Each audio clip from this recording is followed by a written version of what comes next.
Amém? Glória a Deus. Quantos estão felizes? Digam amém. Amém. Você que está com sua Bíblia, por favor, abra conosco. Nosso irmão João está lá. Glória a Deus. Vai ser, meu amado? Não está funcionando ainda? Então tá. Meus irmãos, eu gostaria... Quem não veio terça passada, levanta a mão. Agora, abra sua Bíblia, por favor. Nós vamos fazer a referência do texto que nós lemos. Isaías, capítulo de número 3. Capítulo número 6, Isaías 6. Nós vamos ver a partir do verso de número 1. Isaías 6, 1. Diz assim: no ano em que morreu o rei Uzias, eu vi ao Senhor assentado sobre um alto e sublime trono, e o seu séquito enchia o templo. Eu fiz questão de ler esse texto, porque muitos de nós só conhecemos ou só ouvimos falar do rei Uzias através desta passagem, não é? Mas a passagem de Isaías capítulo 6, ela vai enfatizar tanto a chamada do profeta, que do rei mesmo a gente só ouve falar da morte. Mas é importante nós entendermos que esse rei, ele foi extremamente importante para a nação de Israel. Falei na semana passada que esse rei, ele assumiu o trono após a morte do seu pai, ele tinha apenas 16 anos. Para Israel, 16 anos de fato é uma criança, ele não tinha condições nenhuma de guiar ou de liderar o povo por ser imaturo, por ser muito jovem e principalmente por não ter tido a oportunidade de ter crescido no templo com seu pai, não é? Ele cresceu junto aos camponeses, as pessoas mais simples. Então, quando seu pai morre e ele, por ser o herdeiro, ele deveria assumir o trono, evidentemente que houve algumas discordâncias, né? Porque imagine vocês, o reino de Judá estava em pleno crescimento, embora sofrendo alguns revés por conta das atitudes do seu pai. Para vocês terem uma ideia, o pai do rei Uzias, ele proibiu a adoração em Judá. Para se ter uma ideia, ele aposentou o exército, aqueles que protegiam o reino. Tudo porque ele fez aliança com os seus inimigos e ele sabia que o exército servia para proteger o reino. Se o reino não está ameaçado, eu não preciso de exército. Ele começou a aposentar também os exércitos. E aí nós vamos saber que a história dele é trágica. Quando esse menino assume o trono, a nação de Israel precisa de segurança. Elas estão diante de um Estado que de fato está espiritualmente, politicamente, socialmente está em declínio por conta ali de algumas atitudes do pai, e agora vai assumir um menino que não tem experiência, não é? Só que a Bíblia nos diz que esse menino não estava sozinho. A Bíblia diz que esse menino ele ia ser instruído por um homem chamado Zacarias, um sacerdote, um homem de Deus, um homem temente a Deus, que já estava mais ambientado no reino e, consequentemente, ia instruir o menino. E aí nós falamos na semana passada que enquanto esse homem de Deus instruía o menino ia bem. O menino, ele se deu muito bem, né? Ele voltou à adoração em Israel, ele edificou o exército, ele protegeu o seu país, né? A Bíblia diz que ele levantava torre de vigias, inclusive em pleno deserto, para poder antecipar a chegada dos seus inimigos. Ou seja, ele, enquanto foi servo bom, enquanto ele foi obediente, enquanto ele ouviu a voz do homem de Deus, então o seu reino foi próspero e foi abençoado. E a Bíblia diz que Deus deu de fato a ele inteligência para ele poder administrar tudo aquilo que Deus havia entregado em suas mãos. E eu quero aqui abrir um ponto que nós, irmãos, nós precisamos pedir a Deus constantemente inteligência. sabedoria para lidar com aquilo que Deus está nos entregando, não é? Para que a gente possa administrar não só as nossas coisas, mas as coisas do Senhor. Então a Bíblia é clara, dizendo, olha, enquanto ele foi temente a Deus, enquanto ele foi temente ao Senhor, ele foi abençoado, o reino foi próspero, só que com tudo isso, irmãos, veio o poder, né? Ele ganhou respeito, ele ganhou autoridade, ele ganhou poder, e o poder a qual ele ganhou, a qual ele conquistou, mexeu com a cabeça dele. Tem uma frase aí no mundo que nós falamos muito, né? Quer conhecer o homem, né? O homem gênero, né? Quer conhecer o homem de poder aí. E aí a gente vai conhecer de fato quem é quem. Irmãos, deixa eu só dizer uma coisa para vocês. Isso é prática, tá bom? Eu pratico isso todos os dias. Todos os dias nas minhas orações, eu sempre digo assim, Senhor, não me deixe esquecer da onde eu saí. Porque quando eu não esqueço, a minha essência está preservada, a minha essência está guardada, não é? Diferente do rei. O rei, ele não só se esqueceu de onde ele saiu, mas ele também esqueceu que tudo que ele tinha não era dele, mas era do Senhor. Amém? Glória a Deus. João, vai dar certo aí? Senão eu vou tocar por aqui mesmo. Nosso irmão João está tentando ali colocar os slides, irmãos. Deixa eu só fazer uma pergunta aos irmãos.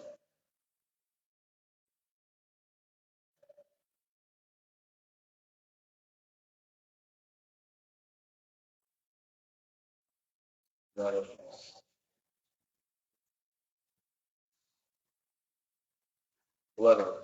Vamos lá. Eu estou acompanhando aqui no meu celular os slides, tá? Que a gente passaria aqui no telão, só para nós não nos perdermos. Natan William, a vida de João. Glória a Deus.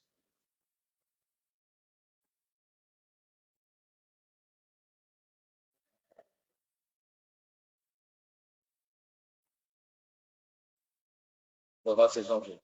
Nós vamos lá. Abra sua Bíblia, por favor. 2 Crônicas, capítulo de número 26. 2 Crônicas, capítulo de número 26.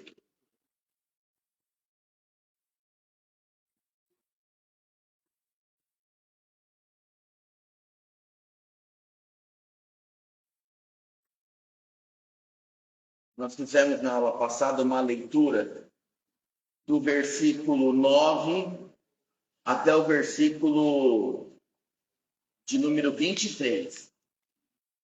Ok? Então, só para os irmãos que estão chegando hoje, basicamente, tudo aquilo que nós vamos falar está em 2 Coríntios, capítulo 26, tá? Na casa de vocês fazem ali, depois uma leitura responsiva e todos os detalhes que nós precisamos. E a ideia é que a gente aprenda com a vida de Uzias está exatamente nesse texto, tá? Poderia ir para Reis, poderia, mas Reis fala de uma forma muito resumida e aqui de uma forma muito mais detalhada, tá bom? Vamos lá. O rei Uzias, ele vai ser um dos reis, não de Israel, mas de Judá, porque quando Uzias assume o trono, o reino já está dividido. Então, Uzias reinava na região sul. Enquanto o rei Uzias reinava na região sul, Jeroboão III reinava na região norte, ok? Então, com 16 anos ele vai assumir o trono, amparado pelo sacerdote, né, pelo homem de Deus, chamado Zacarias.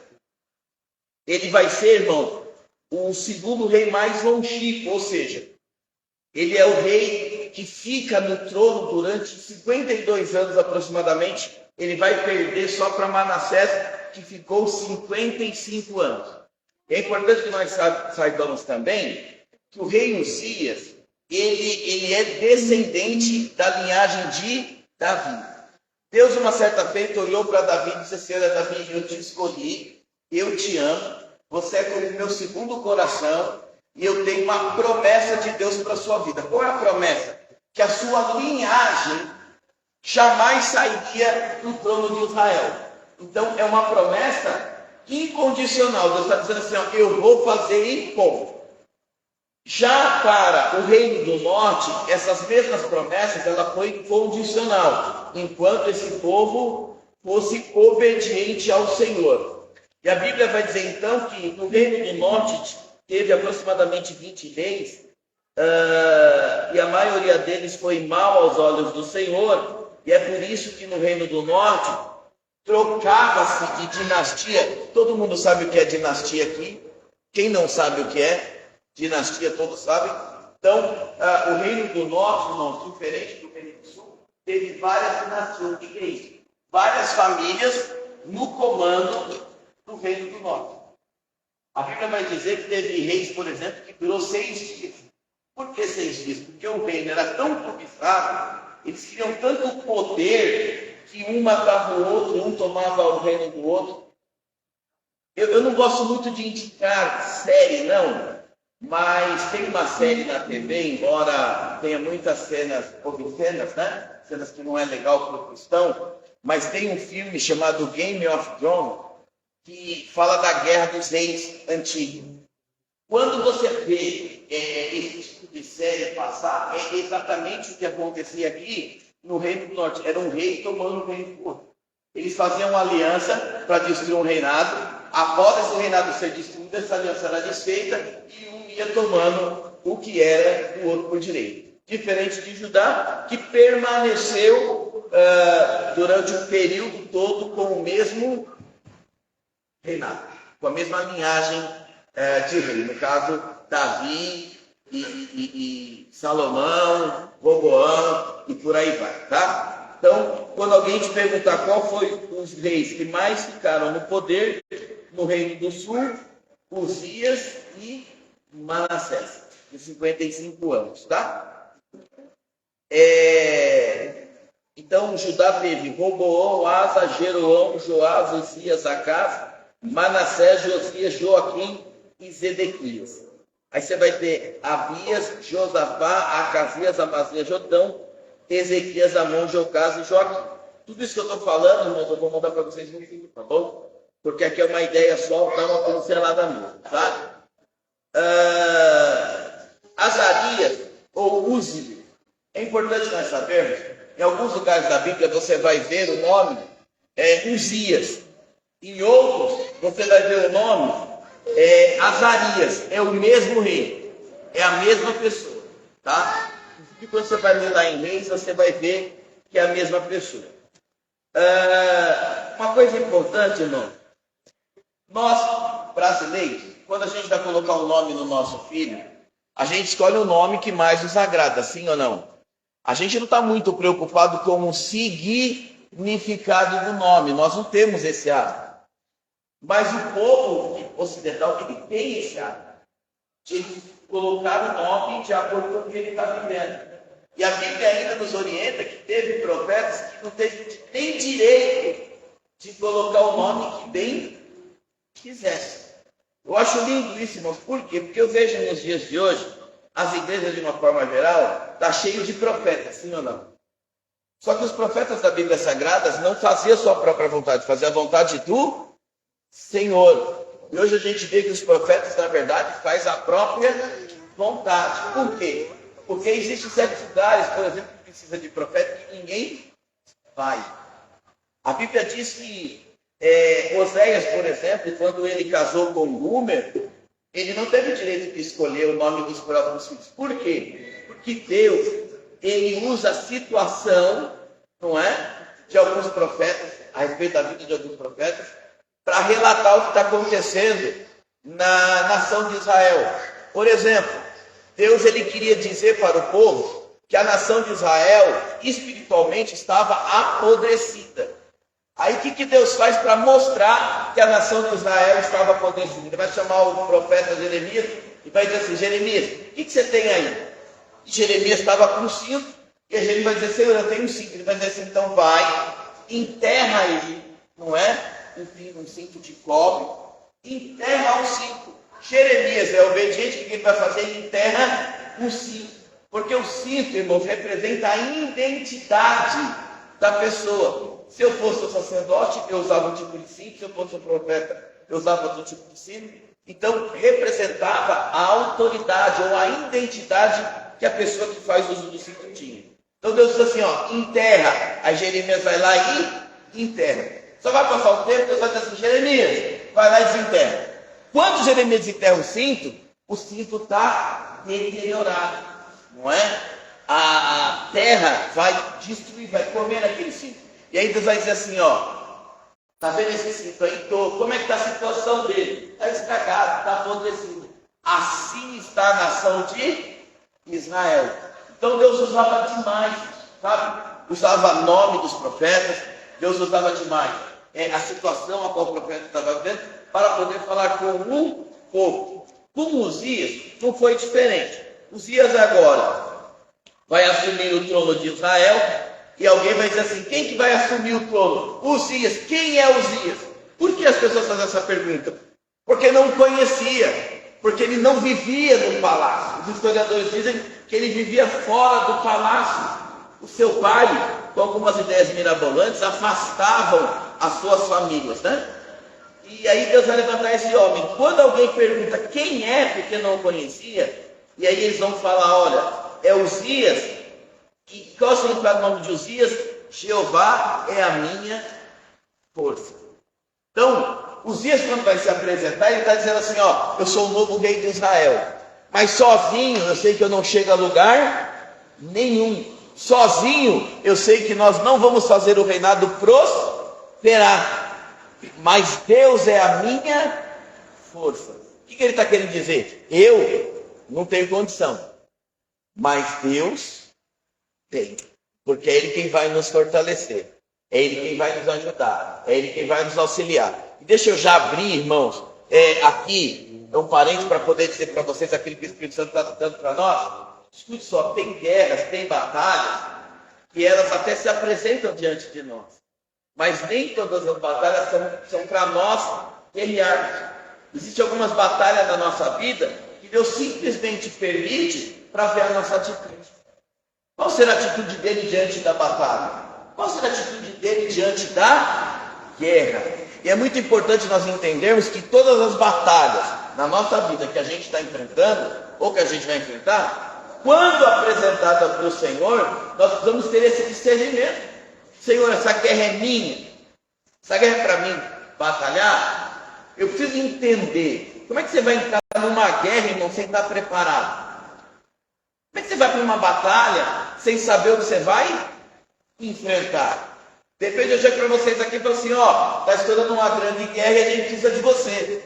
Aí você vai levar o que para a batalha? Qual é a sua arma? Se você não sabe com quem você vai lutar. Tá certo? Então é importante nós entendermos. Quando a gente entende que a gente vai enfrentar, e a gente é sincero a Deus dizendo a nossa situação, é aí que Deus começa a trabalhar. A Bíblia diz, é uma história conhecida, que Josafá, irmãos, quando ele assume o trono de Israel, ele vai fazer o que é bom aos olhos do Senhor, e a Bíblia diz que ele vai começar a pregar a palavra de Deus, e vai pelas sinagogas ensinando, porque a prioridade desse rei era ensinar a palavra para o povo.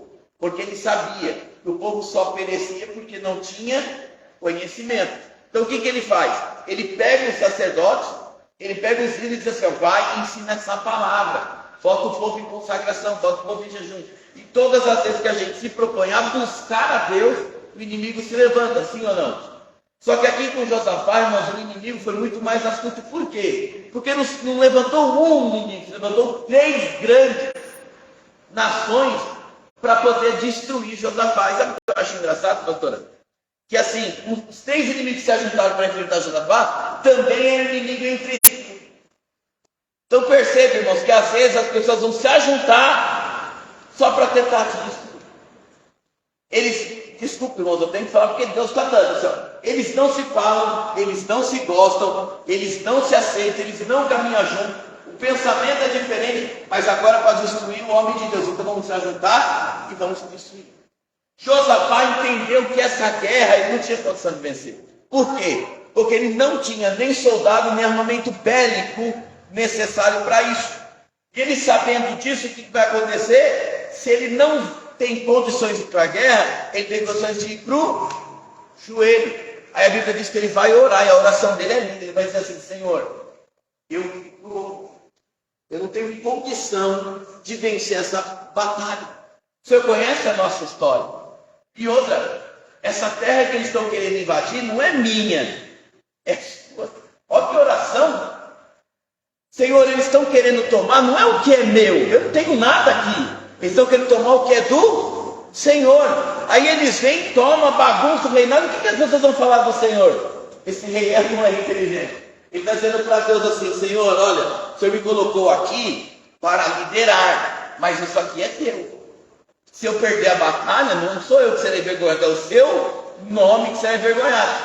Aí a Bíblia diz que Deus vai levantar um homem de Deus, um profeta, vai dar a primeira estratégia para ele, põe a nação toda em jejum e consagração. Depois você conhece a história. O profeta se levanta e diz a ele que nessa peleja ele não teria que ver, porque Deus estaria pelejando por ele. Agora perceba, por que essa definição? Porque ele entendeu a guerra que ele ia lutar, ele sabia a condição que ele estava e que a nação estava, não é? Então ele abriu o coração para Deus, e aí a hora que Deus começa a trabalhar. Deixa eu dizer uma coisa para vocês, irmão. Quando você acha que é autossuficiente em qualquer situação que seja, Deus dá um passo para trás. Você acha que você é autossuficiente em qualquer situação, Deus diz assim: então deixa ele trabalhar. Quando ele quebrar a cara e acionar o meu nome, então eu vou lá e vou instruir ele a fazer. Pastor, o senhor saiu do tema? Não. Por quê? Porque Uzias, irmão, vai cometer esse mesmo erro. Quando Uzias acreditou que ele era autossuficiente, por quê? Porque ele tem poder, ele tem armamento bélico, ele tem soldados para ganhar qualquer tipo de batalha. Aí ele está dizendo para ele assim: bom, agora eu já sou poderoso, eu não preciso mais do Senhor. Eu sou autossuficiente. Agora eu mando, agora eu faço, agora eu desfaço, agora é comigo. E aí que Deus olha lá de cima e diz assim: ei, não é assim que funciona. Sabe por quê? Porque nada do que nós temos é nosso, é dele. Então isso aconteceu com o rei. A autossuficiência, a arrogância, o orgulho, a perspicácia de achar que ele podia todas as coisas, vai ser, na verdade, a grande derrota dele. Amém? Vamos seguir? Glória a Deus.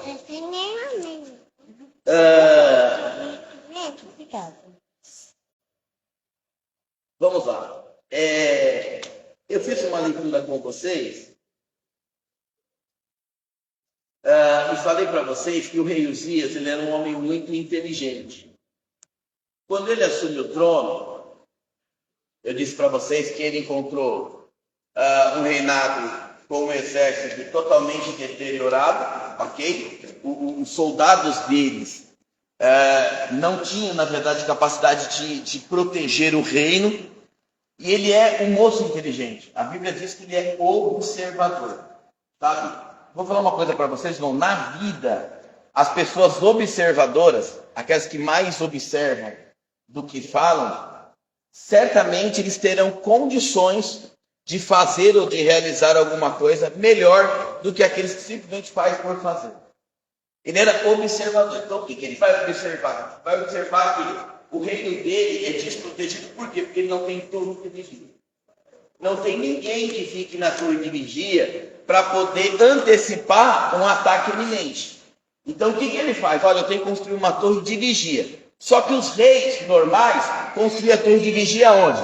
Do lado das suas muralhas, próximo aos muros que cercavam e protegiam a cidade. Olha a inteligência do inimigo. Ele diz assim: ó, eu vou construir os muros, eu vou construir as muralhas, eu também terei torre de vigias aqui perto da cidade, mas eu vou edificar torre de vigia onde? No deserto. Por quê? Porque os inimigos, para chegar onde ele estava, tinham que passar pelo deserto.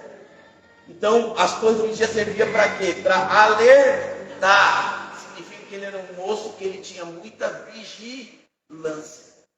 E é isso que a gente precisa ter na nossa vida. Nós precisamos vigiar, sabe? Nós não precisamos vigiar somente dentro das nossas quatro paredes, não. Nós vamos vigiar a todo momento. Nós vamos entender por onde o inimigo pode me atacar, por onde o inimigo pode me afligir. Eu vou dizer uma coisa aqui, porque Deus ele é tremendo, né? E ele é que conduz nós. Irmãos, quando a gente fala de vigilância, a gente precisa entender o seguinte. Olha só, eu vou usar de uma forma pejorativa, mas os irmãos vão entender. O adultério, irmãos, começa com o ato ou começa com o oi? Hã? O adultério, para ele acontecer, tem que ter havido, de alguma forma, algum tipo de comunicação. Depois da comunicação, cria-se o relacionamento. E depois do relacionamento, aí vai. Quando a gente fala de vigiar, é justamente isso. O que é vigiar? É não ter o olho. Vigiar não ter a conversa. Vigiar, às vezes, muitas das vezes, é nem dar o número do WhatsApp. Deixa eu dizer uma coisa para vocês. Quando nós dirigimos a igreja, dificilmente, raramente, eu atendi uma irmã sozinho. Raro. Se vocês repararem bem, eu quando vou profetizar para alguma irmã, eu sempre chamo uma outra irmã. Pode perceber? Isso é prudência. Quer ver só o que é vigiar? Se eu estiver vindo para a igreja, não é maldade, mas se eu estiver vindo para a igreja e de repente eu encontrei a 3 quarteirão aqui uma irmã vindo sozinha, não é arrogância, mas eu não dou carona. Por quê? Porque a minha torre de vigia, ela está ali justamente para prever o que pode acontecer. A torre de vigia que ele levantou foi justamente isso, prever o que os meus inimigos podem fazer contra mim. Com isso, o que começou a acontecer? Bom, ele começou a levantar soldados, ele começou a equipar os seus soldados. A Bíblia diz que ele dava escudo, que ele dava espada, que ele dava vestimenta. Então ele preparou, ou seja, eu vou pegar o meu soldado e vou botar para a guerra sem arma? Não. Eu vou armá-lo, eu vou capacitá-lo. Porque à medida em que eu capacitar o meu soldado, eu estou dando a ele a chance de ser vitorioso, do que simplesmente pegar. Eu não sei como é que chama quando a gente roda o nosso filho no exército. Alistar. Eu não vou pôr um menino que está se alistando agora, sem experiência nenhuma. Por quê? Se eu colocar esse menino na frente da batalha, o que vai acontecer com ele? Vai morrer. É igual, por exemplo, nós somos igreja, sim ou não? Aí tem uma casca de demônio que está se manifestando a todo momento. Eu vou pôr um novo convertido para ir lá cuidar? Não. Eu tenho que preparar e enviar. Foi o que o rei fez. Só que essa notícia, irmão, começou a se espalhar. Por quê? Porque as pessoas, quando pensavam em ajudar, elas diziam assim: puxa vida, lá tem um exército realmente preparado. Aí, além de preparar o exército, o que esse menino fez? Porque esse menino ele era tão inteligente, o rei era tão inteligente, que ele vai agora chamar os engenheiros para dizer assim: olha, nós construímos um muro, construímos a muralha, a torre de vigia, só que a gente agora construiu um equipamento que arremesse bolas de pedra, que arremesse lanças, que arremesse flechas a longa distância. Por quê? Porque quando ele edifica a cidade, ele dá algumas opções para os seus inimigos confrontar. Ele é inteligente. Então ele está dizendo assim: ó, se os inimigos quiserem lutar contra mim, se o inimigo quiser destruir o meu reino, ele obrigatoriamente vai ter que vir de algumas direções. É justamente ali que eu tenho que pôr os meus armamentos perto. O que esse homem vai criar? Pena que não deu certo aqui, mas eu trouxe até o desenho. Alguém já ouviu falar de catapulta? Não é? Aquelas catapultas, antigamente, a gente vê muito isso em filme, né? Então, aquilo, ele criou aquilo, irmãos. Imagina, nós estamos falando há quantos anos atrás. E ele teve a inteligência de criar aquilo. Não bastante isso, ele criou um equipamento que soltava lanças ou flechas várias ao mesmo tempo. Então ele armou, ele equipou, ele protegeu o seu reinado. É importante nós entendermos que tudo isso ele estava fazendo enquanto ele era temente ao Senhor. Vou dizer uma coisa para vocês, irmão. Ninguém é inteligente sozinho, não. nós vamos entender que a inteligência ela é dada pelo Senhor. Deixa eu fazer uma pergunta aqui. Nós estamos em poucos números, mas uma pergunta simples. Qual é a coisa mais importante na sua vida ou em você? O que é mais importante em você? O que você acha que é mais importante para você? Eu estou falando em espiritual, tá? O que é mais importante para você? Saúde. Quem pode falar mais alguma coisa? Deus. Deus em primeiro lugar, saúde. Quem mais? Segurança. Presença de Deus. Alguém que pastora? Oi? Família. Olha só, irmãos, escute isso que eu vou dizer para você. A coisa mais importante que você tem na sua vida é a sua consciência, é a sua mente. Por quê, pastor? Porque se der um problema na sua mente, nem da família você lembra.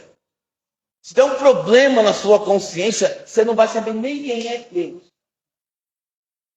Nós vamos entender que nosso mais importante é a nossa mente.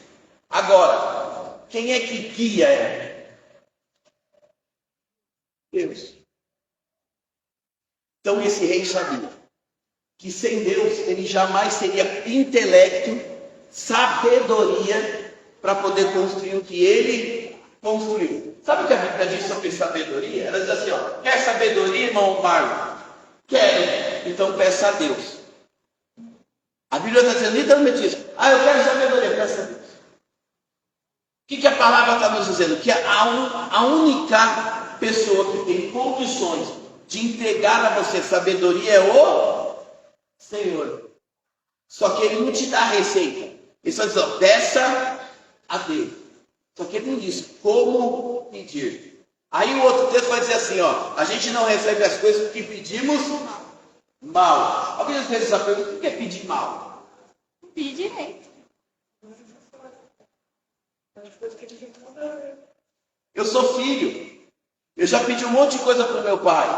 E um monte delas eu não ganhei. Por quê? Porque eu pedi mal. Tem coisa que o pai sabe que a gente precisa. E tem coisa que Deus sabe do que é necessário. Então você só vai receber de Deus aquilo que é necessário. Inclusive a sabedoria. Deus está olhando lá do céu e está dizendo assim, eu vou dar sabedoria para o irmão Rafa, porque para que ele possa realizar aquilo que eu tenho na vida dele, ele tem que ter sabedoria. Sem sabedoria, irmão, não faz. Esse menino tinha sabedoria. Então ele edificou o reino, ele protegeu o reino, ele preparou as pessoas. Ele está agora, irmãos, onde a Bíblia diz que ele é conhecido entre os reinos.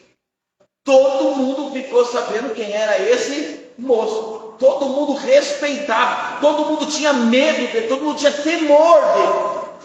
Tamanha inteligência que ele tinha. Tamanha a condição de administrar que ele tinha. Então, ele agora é conhecido, ele é poderoso, ele agora tem um dos maiores exércitos da época, ele agora tem um dos reinos mais protegidos. Então ele vai dizer o seguinte, que ó, agora é comigo. Eu ganhei respeito, eu ganhei notoriedade, agora é do meu jeito. Aí o que a Bíblia diz? Que eu pedi para vocês terem em casa, que não teve na semana passada. A Bíblia diz o seguinte, que agora vai ter uma festa em Israel. E vocês sabem, irmãos, que algumas festas é determinada por Deus, sim ou não? Algumas festas é determinada por Deus, sim ou não? Sim. A Bíblia vai falar sobre algumas festas, especificamente sobre 7 delas. Sabe o que eu acho lindo, irmão? Toda festa tem música. E toda festa tem dança. E toda festa tem alegria. E toda festa tem harmonia.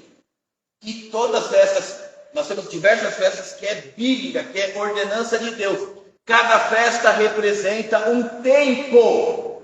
Ou cada festa é responsável por um tempo. Representa um tempo. E o que eu acho engraçado, irmãos, é que assim, eu sirvo a palavra de Deus, eu tenho que viver a Bíblia, só tem alguns costumes na Bíblia, que se eu for fazer ou se eu for viver, eu estou errado. A santidade diz que eu não posso. Por exemplo, quem aqui já ouviu dizer que dança é pecado? Sou de uma época, irmão, que se eu der uma chacoalhada para cá e outra para cá, eu vou ficar disciplinado. Sabe? Só que quando eu olho para a Bíblia, eu vejo um povo que era feliz, um povo que era alegre, um povo que cantava, um povo que dançava, um povo que adorava o Senhor. Aleluia. Escute isso. Menino, agora tem a festa, já não é mais menino, já era um homem. Ele agora vai entrar no templo. Ele vai acessar o templo. Só que a Bíblia diz lá no livro de Levítico que para acessar o templo, para oferecer sacrifício, para acender o incensário, era necessário a pessoa, primeiro, ser escolhida, segundo, ter a linhagem de Arão, significa que não pode ser qualquer um. Quem já ouviu? Deus não faz acepção de pessoas. Todo mundo já ouviu isso? Ok? Deus não faz acepção de pessoas quando o assunto é salvação. A Bíblia diz assim, ó, Deus não tem prazer na morte do ímpio. Por quê? Porque ele não quer que o ímpio vá para o inferno, ele quer que ele vá para o céu. Aleluia. Então Deus não faz acepção quando se trata de salvação. Aí Deus não faz acepção. Agora, quando é escolha, quando é chamado, Deus tem os seus escolhidos sim. E a gente não pode negar. Quer ver só? Quantos Moisés teve na Bíblia com o mesmo chamado? Um só. E eu acho lindo, irmão, porque Deus chama Moisés para uma grande obra.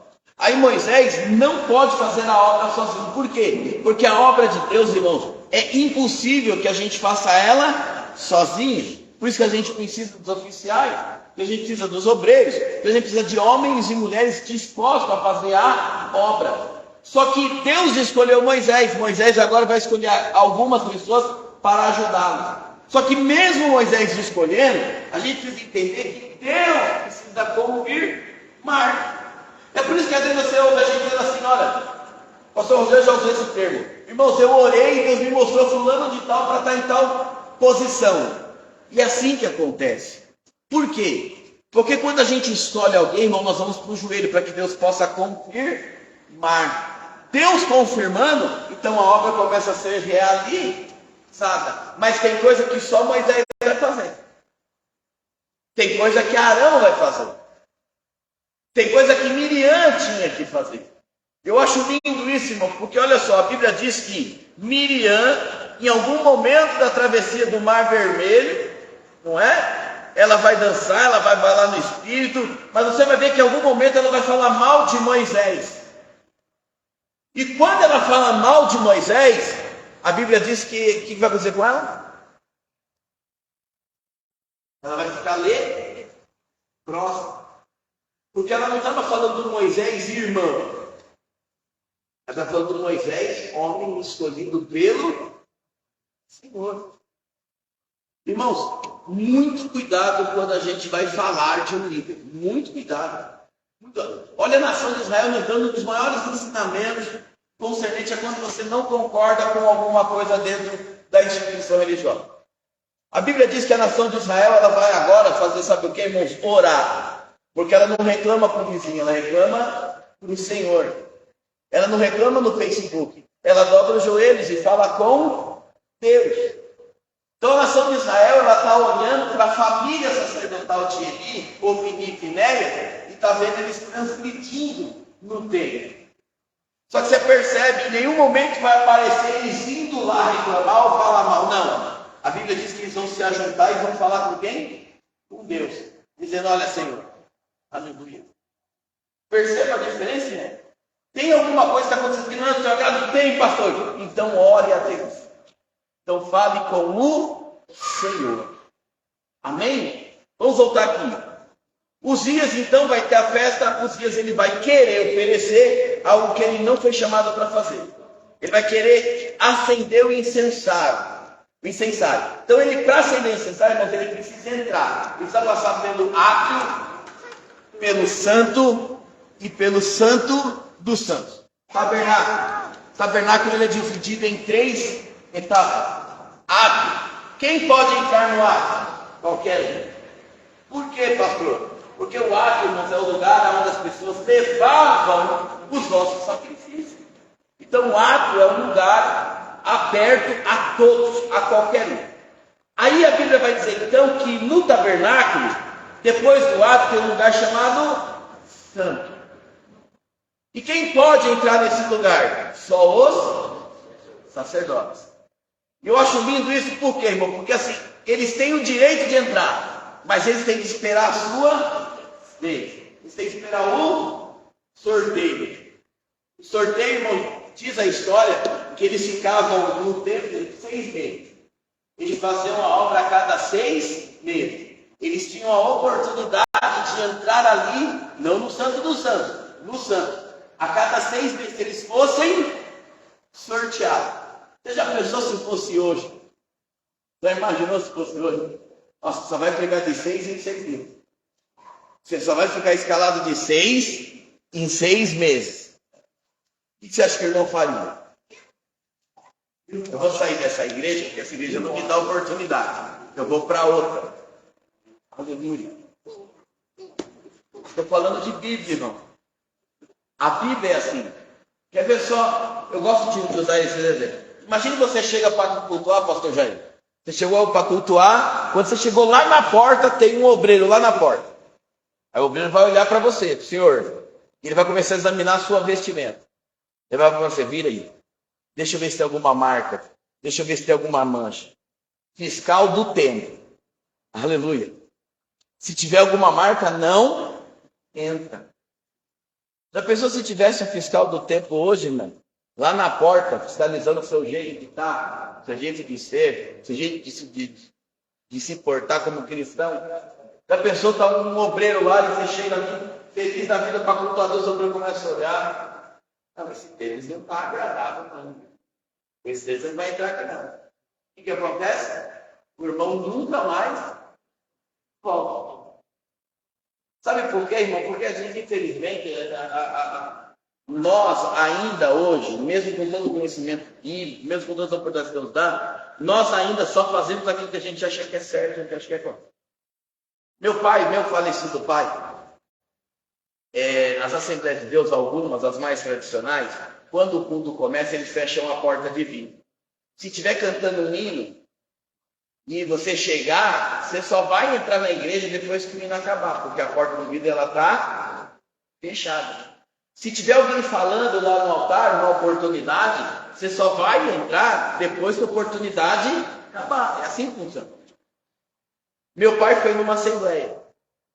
E aí meu pai queria entrar e a porta está fechada e o obreiro está dizendo assim, não, o senhor não pode entrar, você tem que esperar.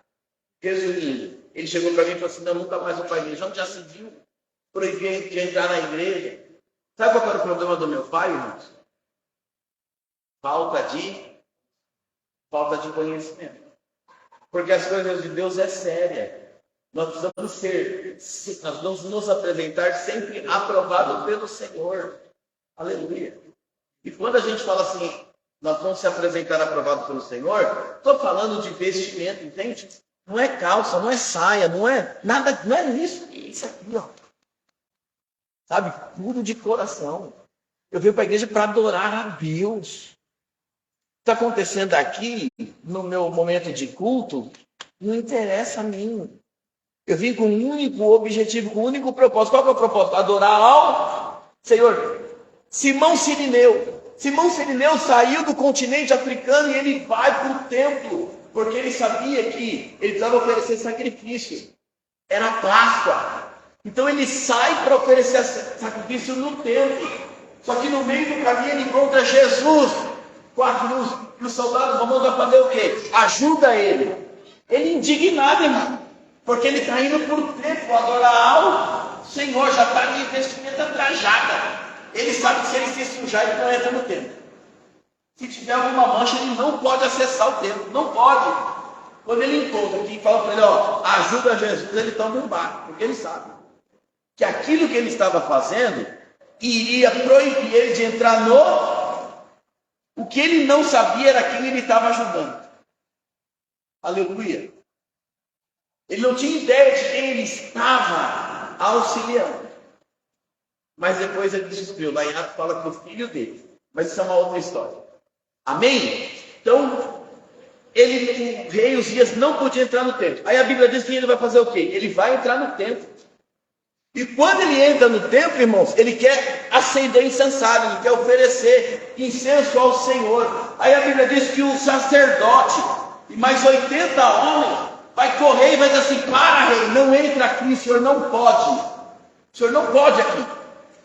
E a Bíblia diz que o rei, indignado, porque ele queria oferecer, ele se achava todo poderoso, ele fica indignado e ameaça ainda o sacerdote.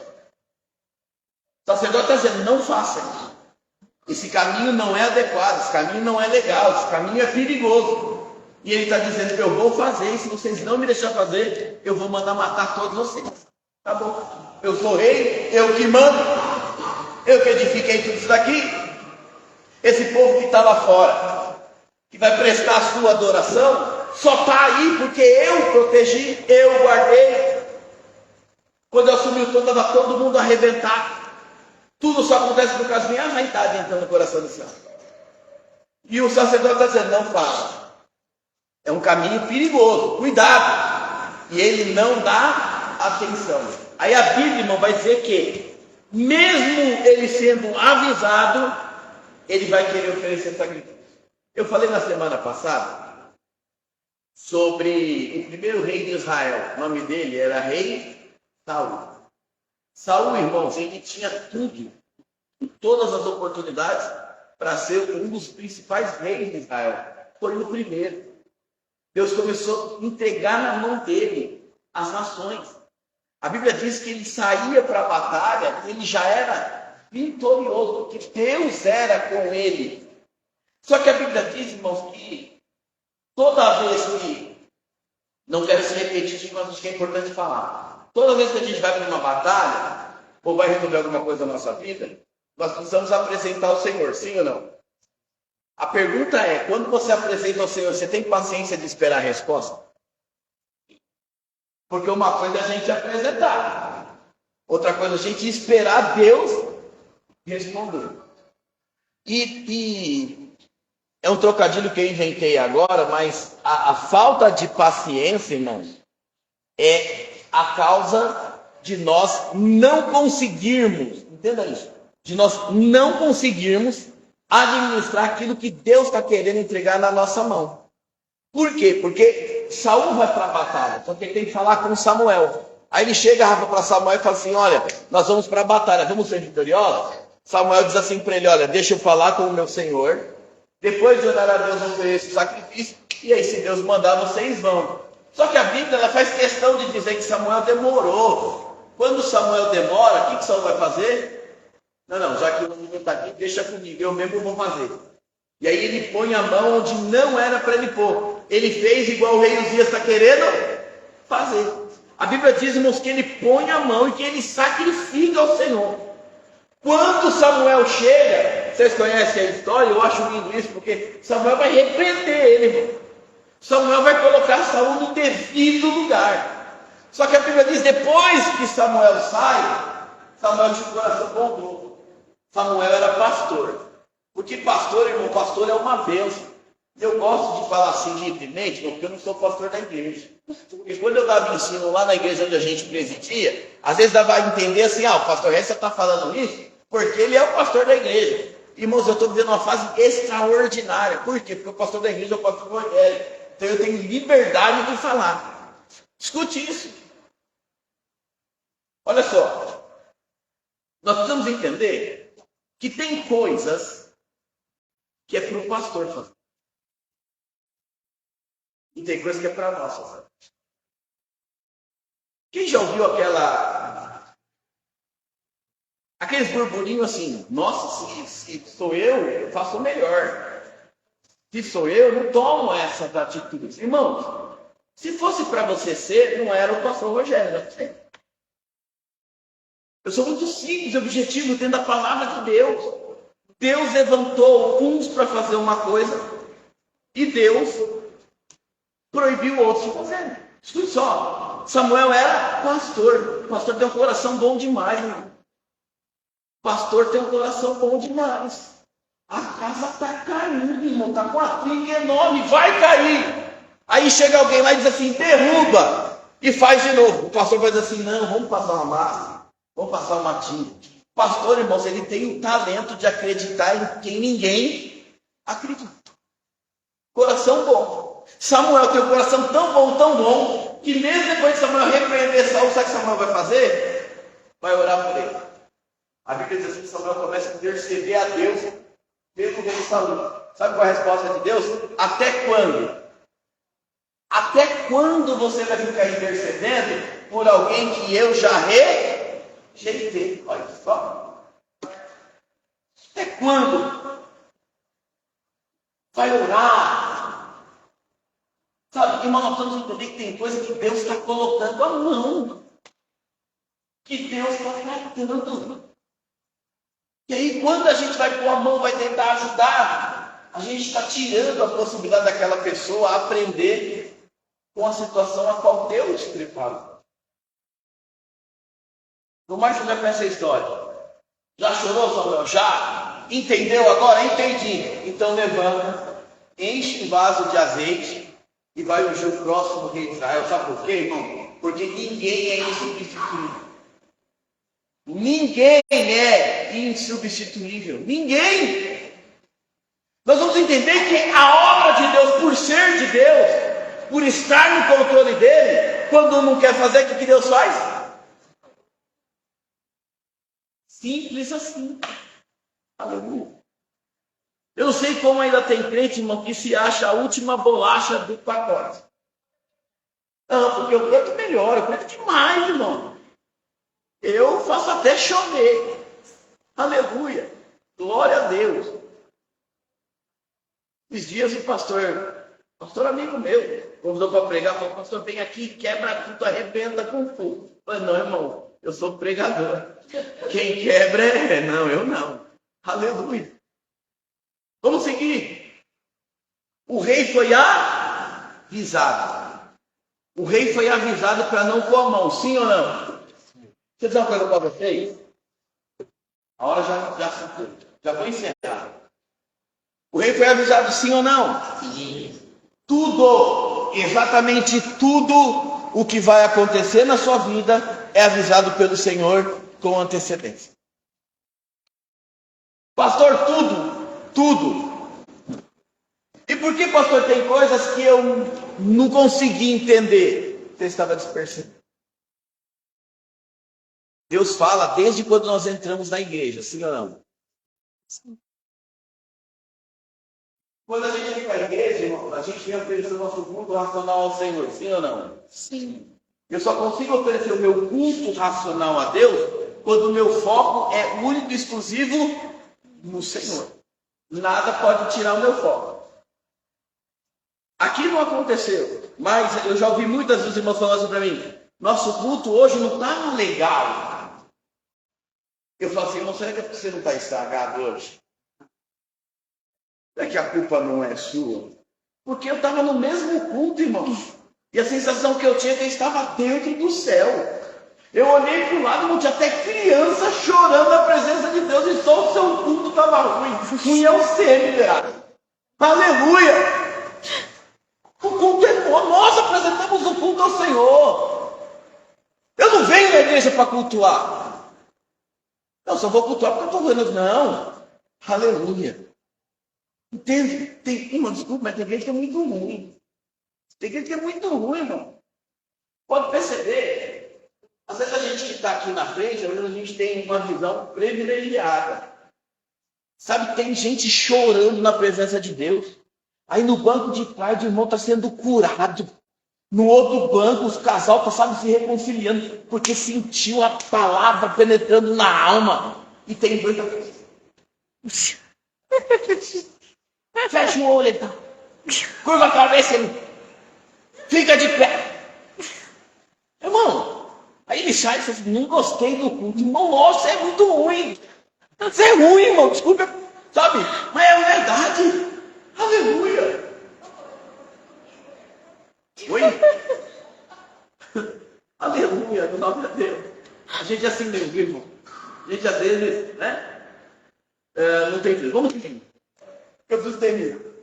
O rei não deu ouvido. Não deu ouvido.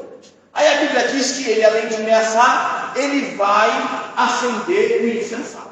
Ele vai entrar onde não era para ele entrar. Eu imagino, irmãos, ele chegando no sacerdote e dizendo assim: quem é você para me proibir? Eu sou rei. Aí eu vejo o sacerdote olhando e diz assim: você pode ser rei da porta para fora.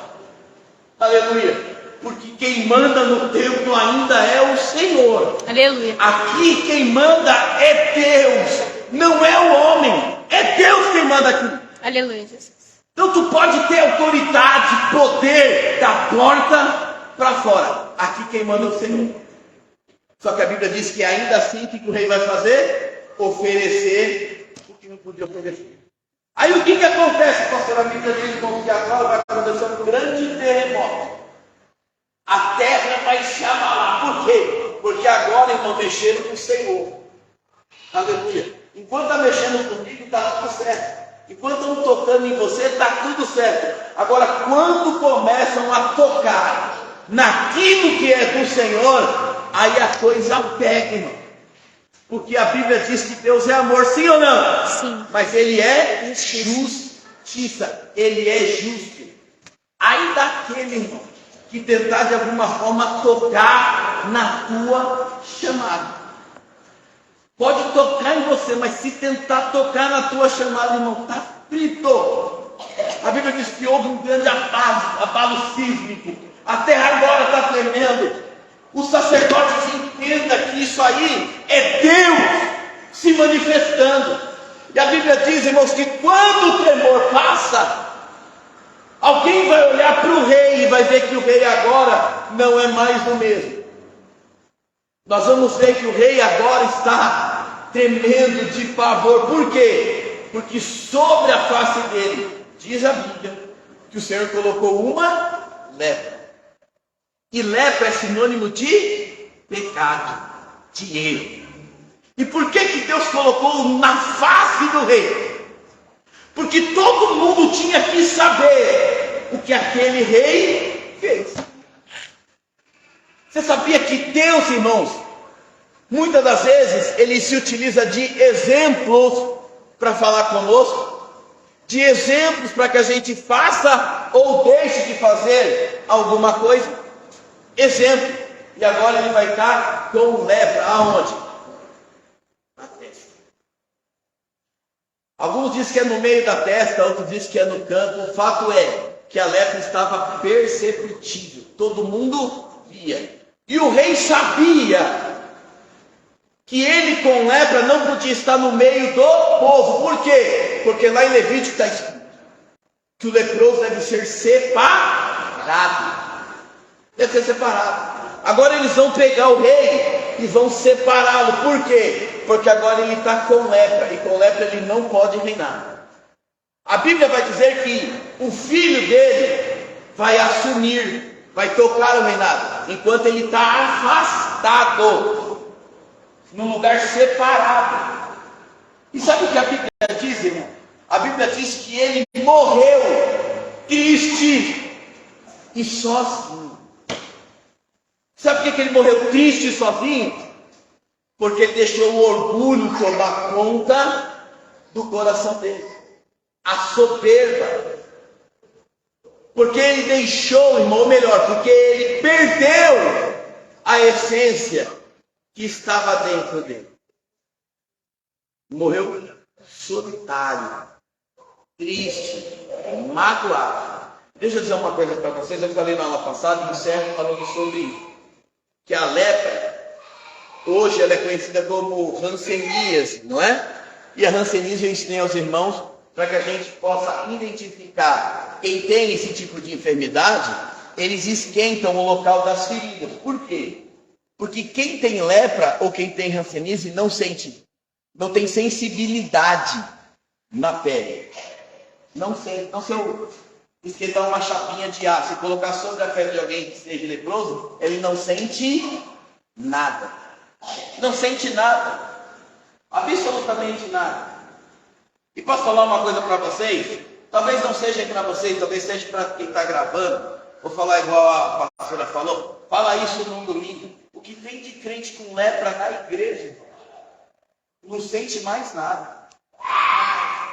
Sabe? Aí o irmão do outro está sendo batizado com o Espírito Santo, o outro está recebendo um milagre, e o outro está lá, irmão, voando sem sentir nada, leproso. Está com lepra. Só que a Bíblia diz que todo mundo que tinha lepra era separado. Depois de um período, eles voltavam e se apresentavam ao sacerdote, para que ele pudesse fazer uma análise, se aquela pessoa podia ou não ser reintegrada. Era assim que funcionava. Aleluia. Sabe o que está faltando nos dias de hoje, irmão? Está faltando nós, como cristãos, passar lá na sala pastoral para pedir para o pastor fazer uma autoanálise da nossa vida, da nossa história. Tem muito crente doente e não sabe. Tem muito crente que entra e sai exatamente do mesmo jeito. Tem crente que está na igreja há 5 anos, mas não sente o que talvez um crente que chegou há pouco tempo. Por quê? Porque não tem mais a sensibilidade. Perdeu a sensibilidade. Pastor, e como é que faz quando a gente perde a sensibilidade? Deus. Busque ao Senhor. Fale com Ele. Pede a misericórdia dEle. Eu tenho certeza que assim como Ele curou diversas pessoas com lepra, você não será diferente. Só tome cuidado com a síndrome de Uzias. Não deixe a soberba tomar conta do teu coração. Eu quero encerrar, irmãos. Meu irmão está aqui, ele trabalha comigo. Alguns bons anos atrás, nós vendíamos, 1 milhão de presentes. A gente falava assim, manda a nossa foto lá para o dono da empresa, põe em cima da mesa, né? Porque tem que olhar para nós, olha o que a gente está faturando e tal. E a gente se achava, irmãos, a última bolacha do pacote. Até que veio a pandemia. Quando veio a pandemia, o meu irmão usou o termo dizendo o seguinte: o sonho acabou. A frase dele é essa. Se remetendo ao seguinte: vai fechar como outras filiais fecharam, vai acabar, a gente vai ficar desempregado, não é? Então perceba, num dia eu me acho a última bolacha do pacote, queria mandar até foto. No outro, eu estou morrendo de medo de ficar vizinho. Cuidado, irmão. Faça uma autoanálise. Quando você entender que o seu nível de ego está subindo um pouquinho, desce. Busque a Deus. Porque a grande derrota de Uzias foi o orgulho. Ele achar que ele era autossuficiente. Ninguém é autossuficiente. Quer ver só eu dizendo por aqui? A Bíblia em algum lugar manda você andar sozinho, sim ou não? Nenhum lugar. Muito pelo contrário, a Bíblia diz assim: é bom que você ande em 2. Por que em 2? Se um cair, a Bíblia já está dizendo, irmão, ninguém está blindado para dizer que eu nunca vou cair, eu nunca vou estar embaixo. Não. É por isso que nós temos que andar em 2. Agora eu já encerro com um puxão de orelha. Se a Bíblia está dizendo é bom que ande em 2, eu tenho que andar com alguém melhor, igual ou pior que eu. E já pensou em você caiu e quem está do seu lado pode te aconselhar está pior que você? Está se arrastando. Não tem espiritualidade, não tem intimidade, não tem relacionamento com Deus. Aí vai olhar para você e vai te falar o quê, irmão? Que conselho pode dar? É igual, entendo o que eu vou falar. Nós falamos muito sobre conselhos, né? Como é que eu vou aconselhar um casal, irmão, se eu não estou casado? Se eu não tenho a vivência de um casal? Como é que eu vou chegar para o irmão e dizer assim para ele, suporta, irmão. A esposa é bênção, é vitória. E suporta com você. Como é que eu vou ter esse conceito se eu não viver isso? Por isso nós temos que selecionar quem está andando do nosso lado. Sabe o ditado outro? Me diga com quem anda e eu te digo quem tu és. Infelizmente, é uma realidade. Então, Deus nos dá a oportunidade, às vezes, irmão, de nós mudarmos a nossa rota. A oração do Pai Nosso: livrai-me de todo mal. Às vezes o mal é um amigo. É alguém que está do teu lado, não está te ajudando, está te atrapalhando. Não está te colocando para cima, está te colocando para baixo. Sabe? Amém? Glória a Deus. Amém, irmão? Amém. Eu ia falar um texto bacana ali de Provérbios, que às vezes é melhor você... Obviamente que a gente, não é o caso aqui, não é encontro de casal, amém? A Bíblia diz que às vezes é melhor você viver longe de uma mulher rinchosa. A Bíblia chega e diz assim, ó, deixa ela lá no quintal, lá longe, não fica perto. Por quê, irmão? Porque, infelizmente, há momentos na vida que você precisa de alguém. Você precisa de uma palavra. Pastor, você saiu do tema? Não. Por quê? Porque o rei Uzias, enquanto tinha Zacarias, estava firme. Mas quando ele morre, ele se perde. Não se perca. Deus está preparando alguém para que você caminhe junto. Deus está levantando alguém para te coloque para cima. Aleluia. Pastor, e quando não tem ninguém, o próprio Deus desce. Pastor, isso é bíblico, por quê? Porque a Bíblia diz que Josué, quando vai assumir, ele está na tenda. E a nação está do lado de fora. Não tem um miserável que entra lá e fala, Josué, deixa eu dizer uma coisa para você, Josué. Deus é você, pode ir para cima. É promessa. Não, ninguém. Quando ninguém fala, Deus então diz assim, agora é comigo.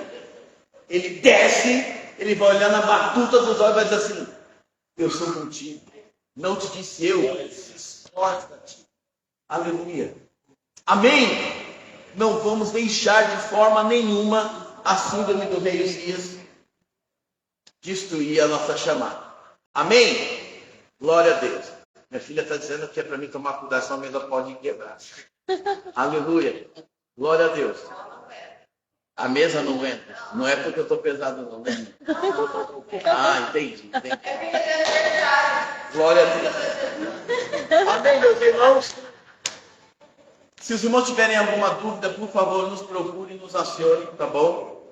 A gente está aqui realmente para poder ensinar, para poder transferir conhecimento. Eu costumo dizer que eu aqui estou aprendendo junto com vocês, tá? Porque eu sou obrigado a estudar e a imaginar todas as perguntas possíveis e imagináveis que vocês possam fazer dentro do texto, do contexto. Então eu mais aprendo do que passo conhecimento, tá bom? Obviamente a gente fez um fechamento aqui. Na aula passada a gente foi mais um detalhe dentro do texto, uma leitura expositiva, mas eu estou à disposição dos irmãos. Amém? Se coloque de pé. Na terça-feira próxima eu vou sortear um livro, tá? Para os irmãos que vieram às 2 terças-feiras. Todos os irmãos que vêm todos os dias do estudo, tem estudo que é 4 dias, 3 dias, 2 dias. Vai ter estudo que é fast food, é rapidinho, mas a gente vai trazer um livro sempre no encerramento. Hoje eu esqueci, saí correndo, esqueci mala, notebook, livro, tá bom? A gente vai ficando mais velho, irmão. Algumas coisas vai sumindo da cabeça, não é verdade? Por isso que é bom andar em 2, irmão. Viu? Não, mas hoje eu falei. Hoje, meu Deus. Amém? Meus irmãos, eu quero convidar a evangelista Tamara aqui. Faz a oração da oferta para nós, por favor. Irmãos, vamos orar para quem vai dizimar e ofertar, tá bom? Pai, em nome de Jesus, aqui está teus filhos, a tua igreja, Pai. Nós pedimos que o Senhor possa abrir as portas dos céus dos seus filhos, Senhor. Aqueles que vão dizimar, aqueles que vão ofertar na tua casa.